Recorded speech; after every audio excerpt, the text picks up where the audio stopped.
Hi, welcome to Tech Tips and Tech Stuff. My name is Ron, and today's just a real quick video. I get so many questions every day asking, where is compositing mode?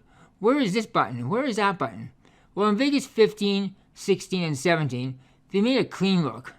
As you can see here, everything is hidden. All the buttons are hidden. So the easiest way to find your buttons, instead of going through the program trying to figure out where they are, is go to View,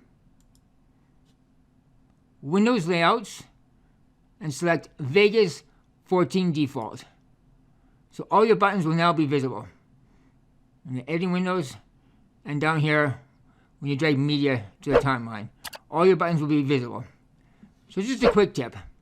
If you found this video helpful, please give it a thumbs up, subscribe, and as always, thank you for watching.